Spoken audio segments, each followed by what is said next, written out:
Bonjour à tous, dans cette vidéo, la suite de la correction de l'exercice de la classe étudiant avec quelques nouveautés théoriques pour approfondir le cours et pour que vous puissiez faire tous les exercices. Première chose, juste je reviens sur la petite coquille de la vidéo précédente, il faut bien évidemment inclure dans le print l'affichage de la moyenne et pas le sortir, sinon bien évidemment ça ne s'affichera pas. Donc la première chose, le premier concept théorique qu'on peut revoir, c'est de voir comment on peut mettre des objets dans une liste. Et ça va se faire très simplement, comme pour toutes les variables. Si je crée une liste, d'accord, dans laquelle je vais venir mettre mes objets qui contiennent mes étudiants. D'accord. Donc ici, si j'affiche ma liste, je vais afficher des objets. Ce sera pas très lisible de faire comme ça. Donc on ne pourra pas forcément afficher de manière aussi facile qu'avant le contenu des listes. On voit bien que j'ai deux objets étudiants, mais ici la fonction print n'appelle pas la fonction str puisque j'affiche une liste qui elle-même est composée d'étudiants. Quand j'affiche un étudiant, j'appelle le str, mais là j'appelle pas le str à l'intérieur de la classe list. Donc c'est un peu dommage pour ça, c'est un peu compliqué, mais on peut bien voir qu'il y a bien deux éléments qui sont tous les deux étudiants, donc on suppose que ce sont bien nos deux étudiants. On verra comment on peut pallier à ça. Si je veux rajouter un autre étudiant, je vais faire un troisième étudiant, ici, CETU,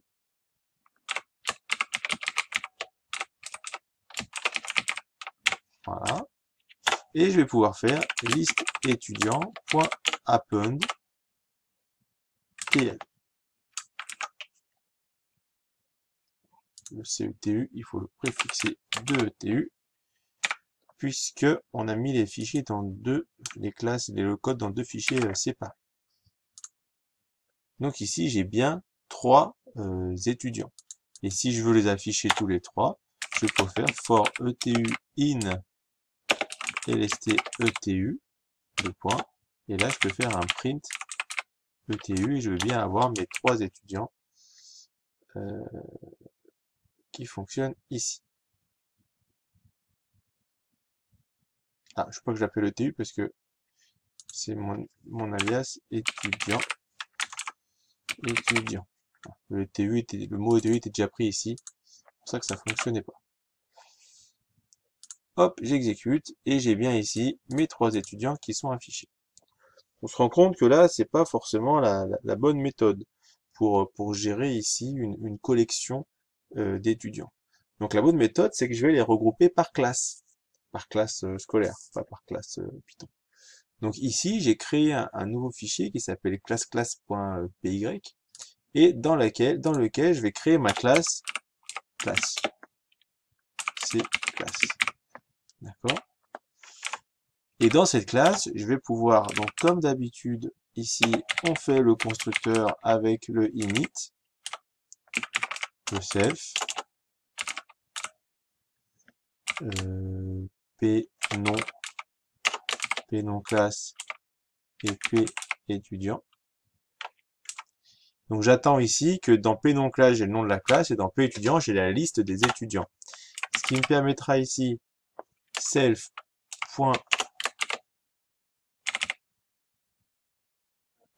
Nom égale p nom c, c'est le nom de ma classe. Je peux le mettre nom de ma classe. Et self.__ liste etu égale crochet. Et je le fais en deux fois, ce qui permettra à mon éditeur de texte de savoir que c'est une liste. Je suis pas obligé, hein. La ligne 12, elle est facultative. Elle est plus simple après pour moi pour compléter. Il me complétera, il va me considérer vraiment LST et TU comme une liste parce que je lui ai clairement dit ici. Pareil, ici on pourrait faire des tests avant de faire ça, hein. On pourrait dire if is instance petu virgule liste égale true. C'est facultatif aussi le égal true, mais je préfère le mettre, c'est plus explicitement dit. Alors, dans ce cas-là uniquement, je mets ma liste d'étudiants dedans. Is in... Vous voyez, à chaque fois, on peut faire des petites erreurs, hein. Je les laisse volontairement sur la vidéo. Is instance, d'accord? Là, on voit qu'il n'y a plus d'erreur. Donc, c'est tout. Donc là, j'ai créé ma classe étudiant.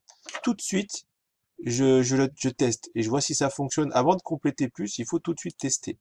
Donc là, il va falloir commencer par importer import class as C, par exemple, CL. Et je vais pouvoir créer une classe ici. Je vais dire sup A égale C classe, alors C.cl.c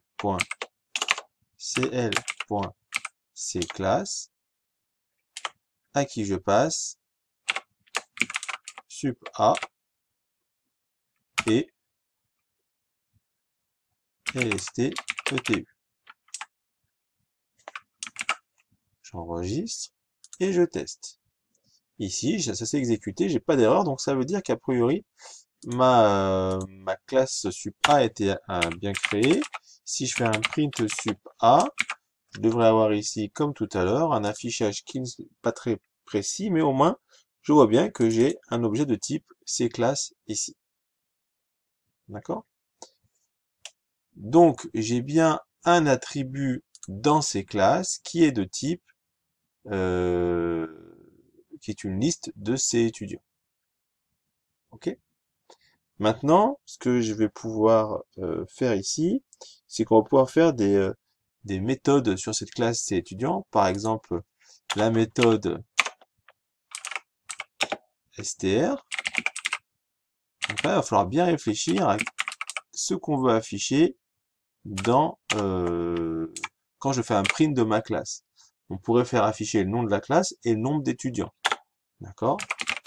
Valorant égale, voilà. Valorant, donc le nom de la classe. Donc ça c'est facile. C'est self.__. Nom. Ici. Plus le nombre d'étudiants.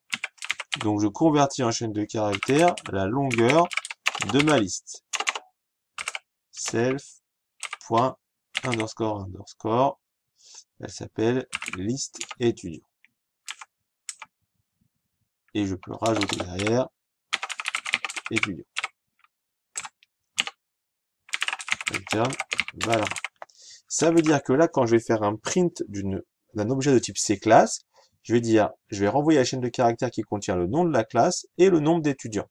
D'accord? Qui pourra être 0. Si la longueur est 0, ça pose ici aucun problème.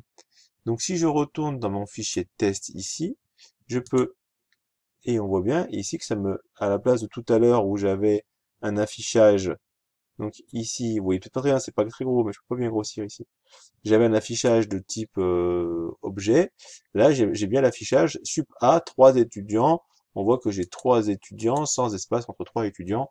On corrigera ça le prochain coup. Et si je crée une autre classe, sup B égale classe.cClass sup B, en passant une liste vide que je pourrais compléter plus tard.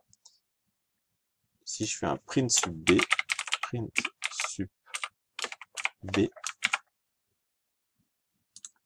j'ai 0 étudiant. D'accord? Donc 0, hop, espace, étudiant. Enfin, du coup, il y a une petite faute d'orthographe. On va mettre entre parenthèses. Voilà. Donc si j'exécute ici, je vais avoir quelque chose de plus propre. D'accord?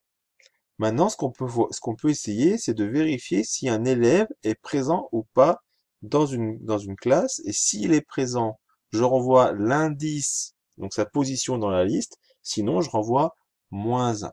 Donc ça, c'est une méthode de la classe cClass. Donc def est présent. Et je vais passer toujours self. Donc cette fois, self, c'est bien la classe. Ok. Quand je suis dans la classe cClass, l'objet self, c'est un objet cClass.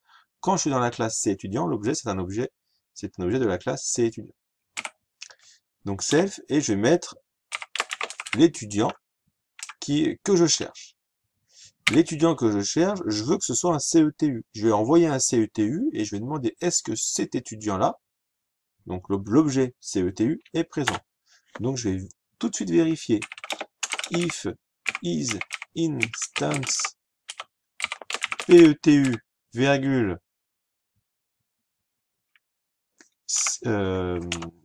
ETU.CETU. Et c'est là qu'il faudra aussi faire l'import dans la classe. Donc là, pour l'instant, il met une erreur, mais c'est pas grave. Si c'est bien le cas, je vais chercher l'étudiant dans ma liste de la classe. Donc je vais faire if PETU in self liste étudiant. Donc il va vérifier est-ce que cet étudiant-là est dans ma liste d'étudiants. Si la réponse est oui, je vais récupérer son indice avec la méthode index. Donc Valran égale self.listeETU.index de PETU. Donc là, on a déjà fait tous ces cours-là sur la liste, sauf qu'on travaille avec des objets, donc ça, il faut bien faire attention aux méthodes qu'on utilise. Voilà, return Valran. Donc si jamais l'étudiant n'est pas présent ou n'est pas un CETU, je l'initialise à -1 pour dire je n'ai pas pu le trouver. On n'oublie pas aussi de faire import classe ETU as ETU pour que tout fonctionne. Voilà, j'ai plus d'erreur ici. Est présent. Donc par défaut, je dis qu'il n'est pas présent. Si le PETU est un CETU, alors je regarde, est-ce que cet étudiant-là est dans ma liste de mes étudiants de ma classe, donc self de ma classe. Si cet étudiant est présent, je peux récupérer son indice avec la méthode index, self.listeTU, ça c'est une liste. J'utilise la méthode index qu'on a déjà vu quand on faisait les cours sur les listes, et je cherche l'indice de PETU dans la liste TU. Je sais que je vais trouver quelque chose puisque je viens de vérifier avant, en ligne 24, si l'étudiant était présent. Une fois que j'ai initialisé mon Valran avec l'indice ou si jamais ce n'était pas un étudiant ou si l'étudiant n'était pas absent, je reste à -1, je retourne soit -1, soit l'indice. Donc pour tester ça, on revient ici, on va vérifier est-ce que dans ma classe sup_a est présent OT. Ok. Et en même temps, on va faire la même chose avec sup_b est présent toujours OT. Et là, je devrais avoir à la fin, du coup, l'indice 0 et -1 parce que je ne suis pas présent dans les deux classes. 0, -1. Donc là, on a bien utilisé une méthode qui utilise elle-même les objets de la liste. Maintenant, on pourrait aussi faire afficher une classe avec tous les étudiants de la classe. Donc on peut le faire dans la méthode classe, afficher, self. Donc l'idée là, c'est d'utiliser les objets et les méthodes des objets. Donc là, je vais faire afficher ma classe, print classe, virgule, self.nom. D'accord, j'affiche le nom de la classe. Voilà. Et là, je vais afficher le détail de tous mes étudiants. For étudiant in self.nom liste étudiant. Donc étudiant ici, c'est un CETU, puisque ma liste LSTETU contient que des CETU. Donc je vais faire étudiant.afficher. Vous voyez, même l'éditeur le retrouve tout seul, puisqu'il y a une logique ici à tout ça. Donc afficher ici, et là je fais un print fin de la classe, parce que je vais avoir beaucoup de lignes d'affichage. Donc si j'exécute ici et que je fais sup_a.afficher, j'ai bien classe sup_a, tous mes élèves qui s'affichent les uns après les autres, avec leurs notes et leurs moyennes, et fin de la classe pour me dire que voilà, ma classe s'arrête ici. Donc ici, il y a beaucoup de choses difficiles, hein. Faut pas le faire en une seule fois. L'idée, c'est que vous ayez un support qui vous aide à revoir certaines choses, à expliquer certaines choses. La première partie était un peu rapide, hein, quand on a ici déclaré dans l'initialisation des attributs qui ont comme type un objet. Ça, il faut vraiment être vigilant. C'est-à-dire que quand vous allez mettre en attribut un objet, il faut bien vérifier que le paramètre est bien de l'objet prévu. Si par exemple, moi je veux ici rajouter un attribut qui sera le délégué de la classe, par exemple, d'accord, qui doit être un étudiant.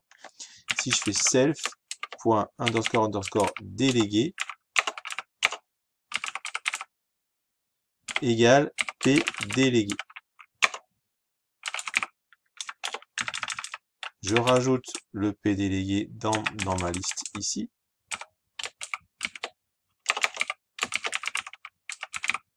J'attends que le p délégué ici soit un CETU.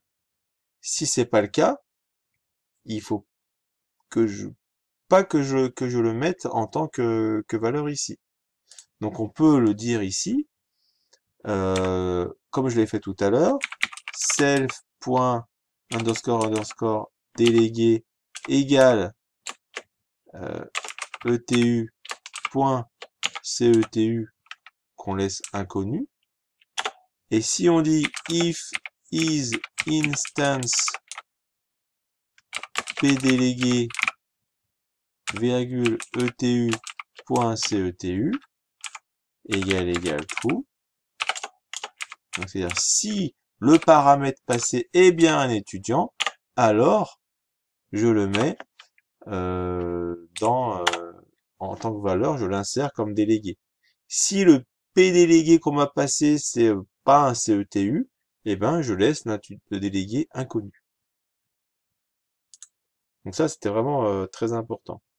Dernière chose, on peut là, c'est vraiment le plus difficile, chercher un étudiant dans la classe avec son nom. Donc par exemple, on pourrait dire ici def recherche étudiant, d'accord, en passant en paramètre toujours self, ça c'est obligatoire, et son nom. Ok. Donc là, il faudrait rechercher parmi les étudiants si l'étudiant qui a ce nom-là est présent dans la classe. On fera une vidéo uniquement pour ce cas de figure ici. Donc il y aura une troisième vidéo pour la fin du cours sur la programmation orientée objet. Bon courage à tous!